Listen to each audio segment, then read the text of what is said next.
You know that feeling, right? Like you're just spinning your wheels, stuck in the mud while your biggest goals, the ones that keep you up at night dreaming, seem to drift further and further away.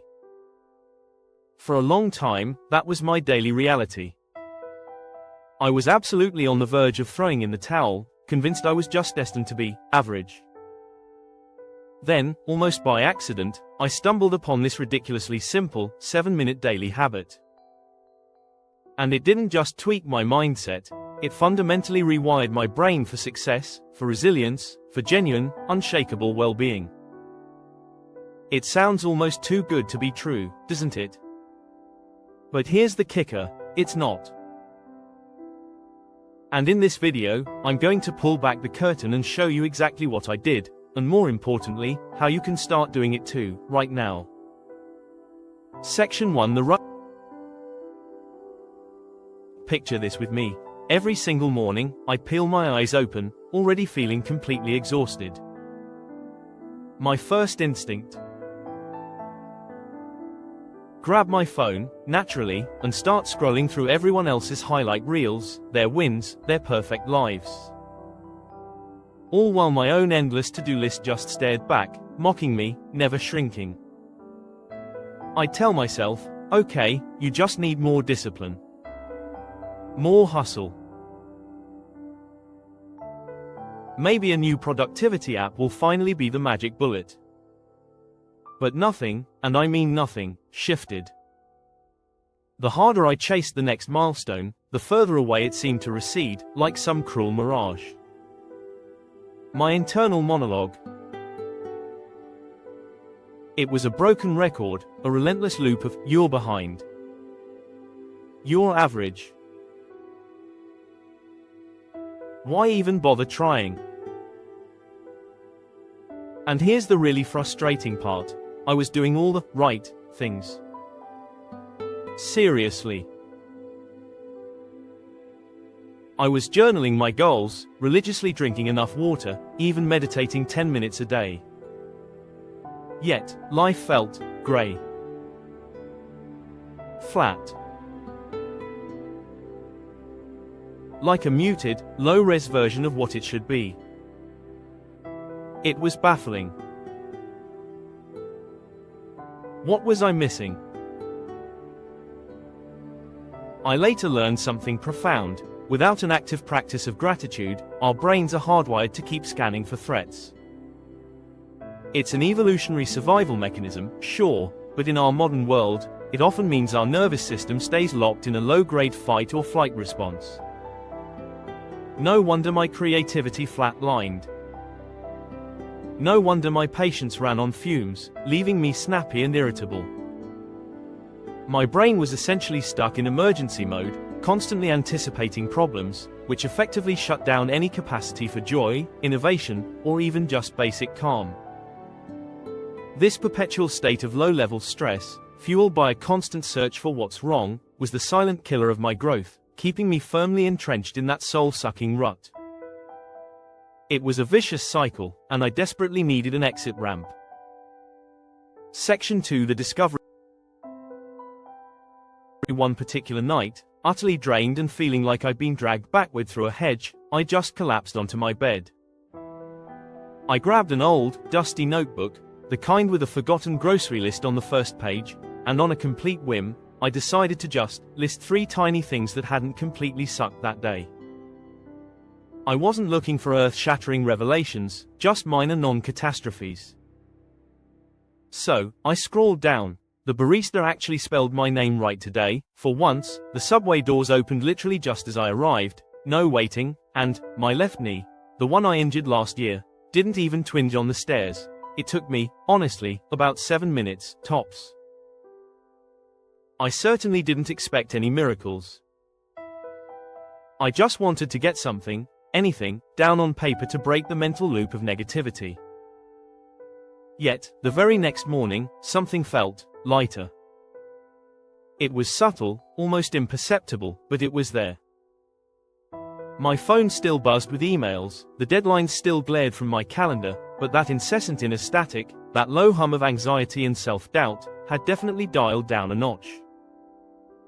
It was like someone had quietly adjusted the volume on my internal critic.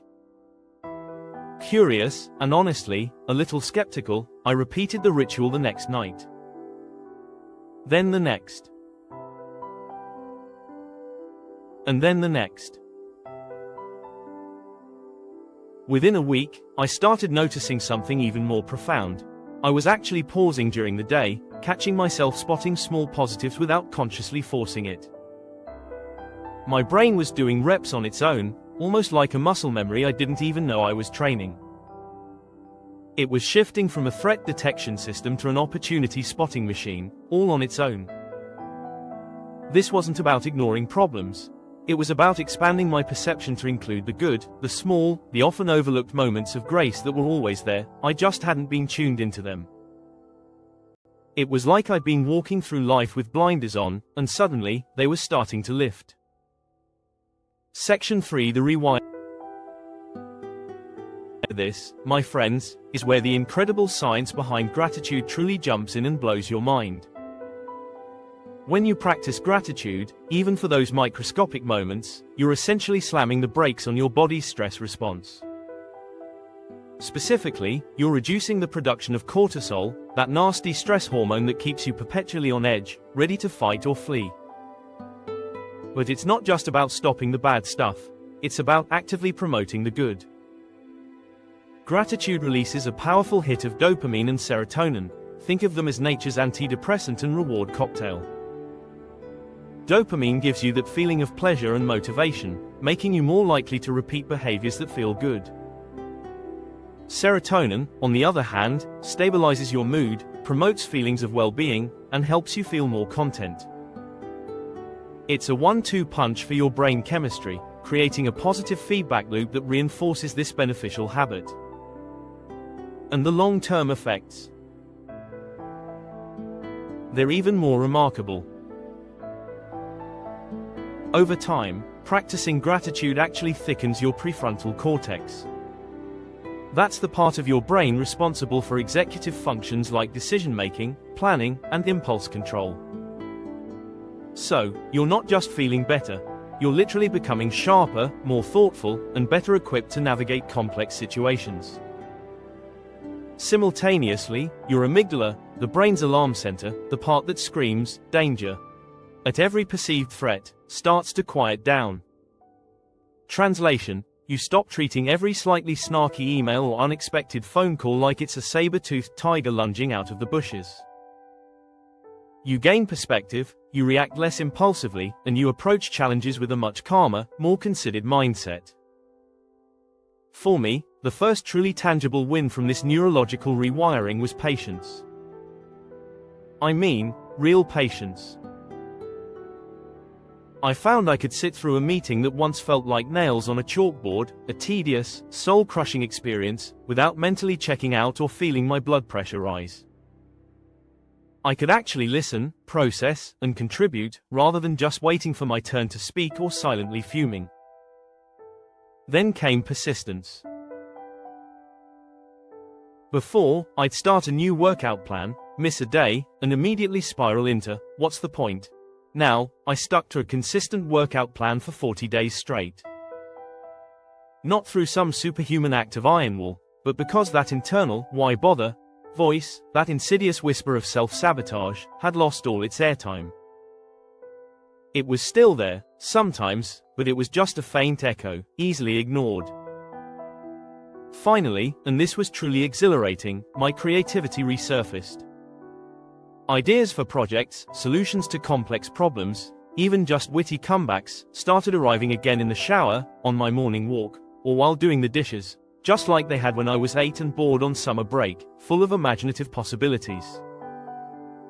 This wasn't magic, it was my brain, finally free from the incessant chatter of threat detection, able to play, explore, and innovate again. This rewiring wasn't just about feeling better. It was about fundamentally enhancing my capacity for growth in every area of my life. Section 4: The Ripple. Here's the funny thing about changing your internal landscape.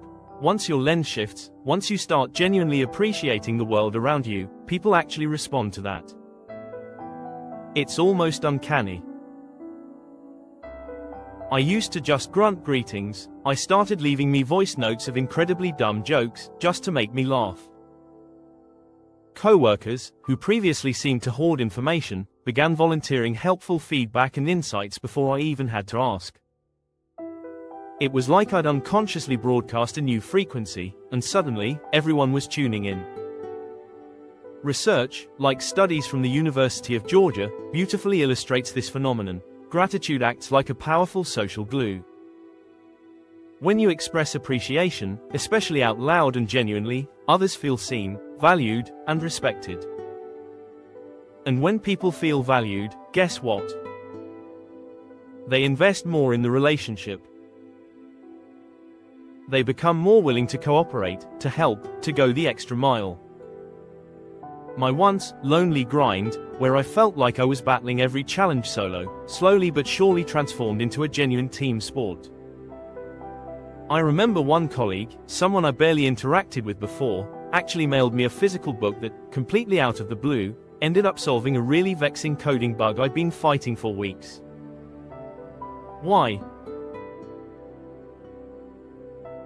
Because I'd sent her a simple, 2-line Slack message earlier that week, thanking her for clarifying a particularly messy and confusing meeting. That small act of appreciation, that tiny ripple, had come back to me as a wave of unexpected help. It's not about quid pro quo. It's about building a reservoir of goodwill and mutual respect that enriches every interaction. This extended beyond work, too. My friendships felt deeper, my family interactions more joyful. Gratitude wasn't just changing me, it was actively changing my world, one genuine thank you at a time, strengthening the very bonds that underpin all personal and collective growth. Section 5: The 7-Minute Blueprint. All right, ready for the nuts and bolts. Because this isn't some abstract philosophical concept, it's a concrete, actionable blueprint. First, you need a daily cue. Something you already do consistently, without fail. Mine, for example, is brushing my teeth. It's non-negotiable, happens every single day. So, after the toothbrush hits the cup, that's my signal.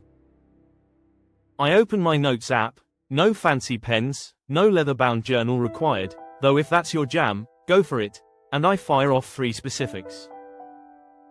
And here's the crucial part. The real trick, they have to be laser detailed. Not family, health, job, those are way too vague. Your brain just glazes over those. We're talking microscopic. Think, Dad laughed at his own pun today and snorted like a tractor, which made me laugh even harder. Or, the cloud outside my window this morning looked exactly like a T-Rex wearing sneakers, and it made me smile. Or, even better, I hit save on that massive spreadsheet today, and the app didn't crash, which honestly felt like a small victory. The tinier, the more specific, the more vivid, the better your brain believes them, and the more impactful they become. It's about training your mind to zero in on the granular beauty of everyday life, not just the big, obvious wins. Once a week, and this is the second layer, I want you to pick just one item from your list that week and ask yourself, why did this matter to me? This isn't just an intellectual exercise. This question forces you to connect emotionally to that positive experience, cementing its footprint in your memory and reinforcing its value. Why did the T-Rex cloud matter? Maybe it was a moment of unexpected whimsy in a stressful day, a reminder that joy can be found in the mundane. That's it. 7 minutes, done. No elaborate rituals, no gurus, just you, your device, and 3 tiny moments of appreciation. This consistent, low-effort practice builds momentum, slowly but surely shifting your brain's default setting from problem-seeking to opportunity-finding, which, as we've discussed, is foundational for sustainable personal growth. It's a simple investment with an exponential return. Section 6: The Obstacles. Let's be real. Whenever you try to implement a new habit, especially one that sounds so deceptively simple, the usual suspects, those little objections, inevitably pop up. So, let's handle them right now. Objection 1. I tried gratitude lists before, and they just felt fake. Like I was forcing it. I hear you. And you're probably right. That feeling of inauthenticity usually happens because we're aiming for blockbuster items. We think gratitude needs to be about winning the lottery or landing a dream job. But that's not how it works. Zoom in smaller. Much, much smaller. If the only genuine positive thing that happened today was, my coffee was perfectly hot, exactly how I like it, then write that down. If it was, I found a parking spot right away, write that. Sincerity always beats volume. Your brain can tell the difference between a genuinely felt, tiny moment of appreciation and a forced, generic statement.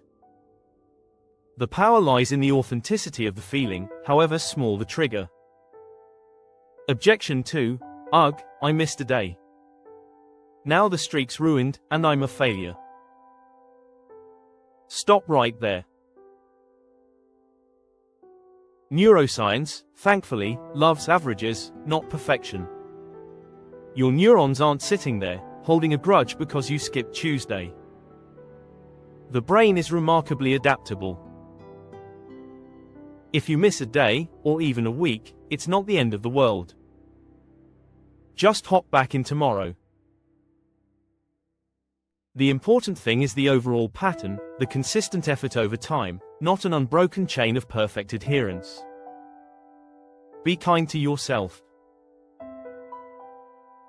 This is about building a sustainable habit, not achieving an impossible ideal. Progress, not perfection, is the mantra here. And objection 3, perhaps the most poignant, life's genuinely hard right now. What if there's nothing good? What if I really can't find anything to be grateful for? This is where gratitude truly becomes a superpower, a tool for resilience. When the darkness feels overwhelming, and finding a positive feels impossible, flip the prompt. Instead of, what is good? Ask, what hasn't gotten worse? Or, what is still here? Keeping the electricity on, still having a roof over your head, your dog not needing an emergency vet visit yet, those count. Hugely. Gratitude isn't about denying hardship or pretending everything is sunshine and rainbows when it's not. It's about shining a spotlight, however small, on the areas that aren't completely engulfed by the darkness. It's about finding the cracks where the light still gets in. It's a fundamental act of self-preservation and strength, providing an anchor when everything else feels adrift. It helps maintain hope even in adversity, reminding you of your capacity to endure and adapt, fostering that crucial sense of agency that propels personal growth even through the toughest storms. If you're finding value here, if this conversation about rewiring your brain and unlocking genuine growth is resonating with you, and you want more science-backed ways to level up without all the usual fluff, then please, hit that subscribe button and ring the bell. That way, you won't miss the next deep dive into practical, transformative strategies. Section 7 results in real numbers. The real magic, of course, is in the tangible results. After just 90 days of this consistent, 7-minute practice, my sleep tracker, that brutally honest little device, showed an extra 27 minutes of quality sleep every single night. 27 minutes. That's like getting an entire extra night's rest every week. My yearly dental cleaning, which used to be this bloody, uncomfortable affair, took half the time because the inflammation in my gums had dramatically dropped. My hygienist, bless her, actually asked if I'd switched diets or something. I just smiled and said, something like that. My side project income, something I'd always struggled to prioritize, tripled. Not from some mystical manifestation, but because I was actually shipping proposals and ideas instead of just doom scrolling, paralyzed by self-doubt. The mental fog had lifted, the procrastination demon had been significantly weakened, and the clarity I gained translated directly into focused action. But perhaps the most shocking, the most profound result. I caught myself laughing out loud at a dumb meme one afternoon, a genuine, belly-aching laugh. And in that moment, I realized it had been months, maybe even a year, since I truly laughed like that. That, my friends, was a tiny metric, but a huge, undeniable signal that the inner static was truly gone, replaced by genuine joy and lightness. This wasn't just about feeling better, it was about operating at a higher capacity, both mentally and physically, allowing me to pursue goals with renewed vigor and experience life with a deeper sense of contentment. Section 8 Advanced Layer. Once the basics feel automatic, once those daily 7 minutes are as ingrained as brushing your teeth, you're ready to unlock an even deeper level of gratitude's power, the gratitude visit. This is a profoundly impactful practice. Once a month, take the time to write a short, heartfelt letter to someone you've never properly thanked. Someone who made a significant positive difference in your life, but you just never fully articulated your appreciation. Then, here's the kicker, read it aloud to them. Ideally in person, but over Zoom or a video call works beautifully too. Studies by the renowned psychologist Martin Seligman have shown that this single act doesn't just make the recipient feel incredible, it spikes the life satisfaction scores of the giver for a full month afterwards. It's truly remarkable. I decided to test it on my high school English teacher, a woman who saw potential in me when I was just a messy, insecure teenager. I wrote the letter, arranged a video call, and as I read it, we both ended up teary-eyed. She reflected back strengths and qualities in me that I'd long forgotten I owned, things she'd noticed decades ago. And in that exchange, my insidious imposter syndrome, that quiet, nagging dread that I'm just one email away from being exposed as a fraud, shrank noticeably. It was like a weight I hadn't even realized I was carrying had been gently lifted. This act wasn't just about expressing gratitude, it was about re-evaluating my own self-worth through the eyes of someone who believed in me, strengthening my internal narrative and deepening a significant human connection. It's a powerful tool for both personal healing and relationship building. Section 9 Community Proof. The ripple effect of gratitude isn't just internal or confined to close relationships, it can scale in truly astonishing ways. For accountability, and honestly, just to see what would happen, I started posting my 3-a-day gratitude logs on Twitter. Just tiny, mundane observations. Within 2 weeks, strangers started joining in, tagging their own lists, sharing their small wins. It was completely organic, and utterly inspiring. One guy credited the thread for helping him stay sober through a particularly challenging holiday season. He said that focusing on those tiny positives each day gave him just enough mental bandwidth to resist cravings. Another woman shared how spotting small joys, even amidst the grueling reality of her chemo sessions, helped them feel less grey, less overwhelming. She found moments of beauty in the kindness of nurses, the warmth of a blanket, or a particularly vibrant flower outside her window. The sheer power of this collective ripple stunned me. It proved that gratitude scales beautifully. Your single, seemingly insignificant entry might just be the spark that makes someone else scan for their own, shifting their perspective, even just for a moment. We grew into this incredible micro-community of over 1,300 people, all cheering on each other's tiny wins like fireworks on New Year's Eve. It was a beautiful testament to how shared appreciation can foster connection, resilience, and collective well-being, demonstrating that gratitude isn't just an individual practice, but a powerful force for community building and mutual support. Section 10 Long Game. Fast forward 18 months from that initial, accidental discovery. I finally launched the passion project I'd been dreaming about for 7 years, an eco-friendly apparel line. And let me tell you, it wasn't easy. Investors told me no 9 times. 9 rejections. Before my gratitude practice, each no would have felt like a personal indictment, sending me spiraling into self-doubt and probably leading me to abandon the entire endeavor. But this time, something was different. On attempt number 10, I walked into that pitch meeting not with desperation, but with the quiet calm of someone who already felt rich in small things, rich in perspective, rich in resilience. I wasn't clinging to the outcome, I was simply presenting my vision. And you know what? They said yes. I don't credit mystical manifesting or some cosmic alignment. I credit a brain that had been meticulously trained, day after day, to see opportunity instead of rejection. To see lessons instead of failures. To find the inherent worth in the effort, regardless of the immediate outcome.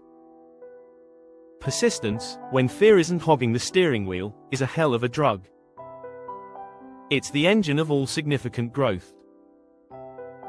My gratitude practice hadn't just made me feel better, it had fundamentally reshaped my relationship with setbacks and my capacity for sustained effort, aligning my goals with a deeply rooted sense of positive expectation. It instilled an intrinsic motivation, fostering a positive outlook that fueled my determination and energy, allowing me to pursue this long-held goal with unwavering commitment. So, here's my challenge to you: try this 7-minute habit for just 14 days. That's 2 weeks. If your sleep, your mood, or your internal hustle dial moves even slightly, if you notice any shift, I want you to come back here and tell me what surprised you most. Drop your story in the comments below. I genuinely read every single one. And please, share this video with that friend who thinks gratitude is just about latte art and yoga mats, that it's some fluffy, new age concept. Let's prove to them, together, that it's a legitimate, science-backed performance tool, a true catalyst for personal growth. Subscribe for next week's episode, where we'll break down how to pair gratitude with deliberate practice so your skill growth can accelerate almost on autopilot. Until then, keep hunting those tiny wins, because I promise you, they're stacking up and building something truly incredible, more than you think.